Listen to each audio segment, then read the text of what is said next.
A new project in Amherst aims to tell a lesser-known side of the Holocaust, how members of a small town in Connecticut, largely Christians, helped Jewish Holocaust survivors find community after the war. And that project will help inform a new high school curriculum in Amherst and possibly statewide. I spoke with Simon Leutz, a teacher and curriculum developer at Amherst Pelham Regional High School, for details. So I was approached by a woman named Elsie Fetterman, who's 93 or 94 years old, who's from Danielson, Connecticut, the community where the synagogue or the temple was built, Temple Beth Israel. Approached by her back in September because she had been connected with a student in my Holocaust class. I'm a longtime teacher of the Holocaust course at Amherst High School. And so Elsie got my name through a former student, and when Elsie was looking to have a curriculum sort of guide built around the film, she first approached me and first asked me if I'd be interested in having the film shown, like hosting a viewing of the film at Amherst High School.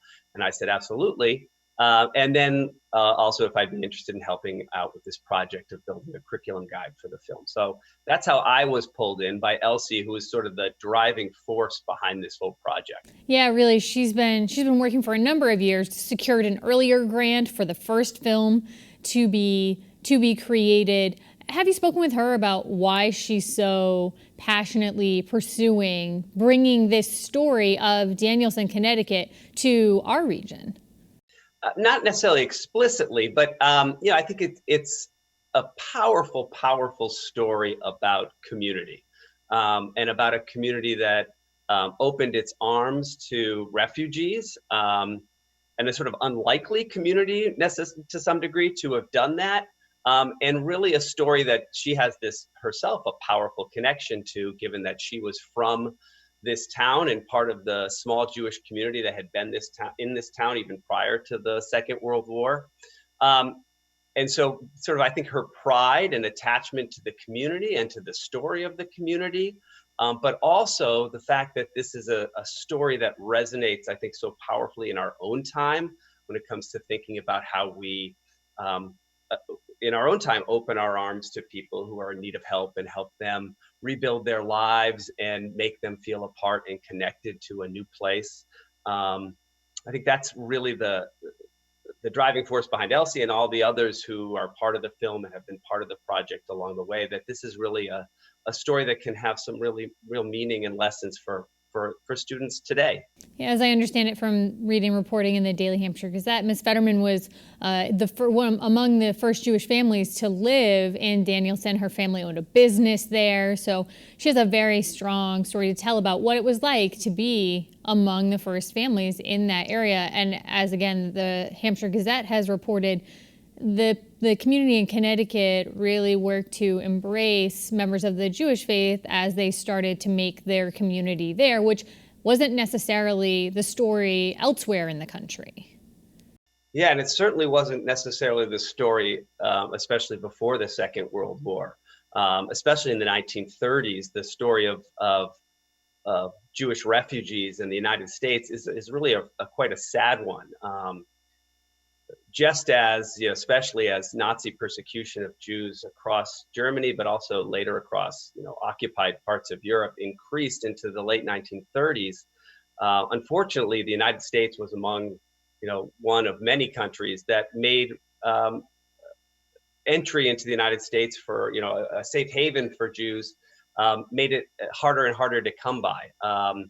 And so to some degree, this story of what happens after the war is even more remarkable given what was happening just in, a decade before, prior to the US involvement in the war and the end of the war, that it was so hard for Jewish refugees to find places of safe haven, and that this small community in northeastern Connecticut was able to provide that sanctuary after the war. Is sort of, I think what touches me about it is it's a small story that's part of a much sort of a larger, bigger world historical kinds of patterns. It's this sort of small, very uplifting story that fits into this larger narrative of the Holocaust, and especially the post-war story of Jewish refugees. And so for you, building the curriculum, is that the starting point for this, or how are you approaching working this beautiful story into a curriculum? Yeah, so I teach a course on the Holocaust. I mean, I can imagine that this film might fit into other courses as well, a course on US history and the aftermath of the Second World War. I teach a course specifically on the Holocaust. It's a semester-long course for seniors. And I see this film fitting into that, the sort of aftermath of the Holocaust, as we talk about um, issues like the war crimes trials, but especially about, Holocaust victims and survivors putting their lives back together, and the struggles that they faced. It wasn't always easy. This is an uplifting moment in that story, but it certainly wasn't always easy for Holocaust victims and survivors to rebuild their lives. I really want to use this as an opportunity to show students the sort of an uplifting moment in that chapter of the Holocaust, how in this time and in this specific place, this small community of American Jews, of Jewish refugees, and of the non-Jewish community of the Danielson region were able to come together and really create and rebirth this new community and create something new and a new physical structure to house that community. I want to use it as a moment. There's a lot of, I in my course, there's a lot of really heavy, very difficult emotional content when we look at especially the final solution and the death camps and murder of European Jews. This final component of the course is sort of a moment to exhale and to find some uplifting moments in this story. I think this is one of those. In terms of making this a statewide curriculum, what's the process there? How's that going to work? The object of the grant is to build this curriculum guide to use along with the film, and then to have as many schools as we can, sort of recruit schools and teachers across the state to commit to showing the film and using the curriculum guide in their classroom.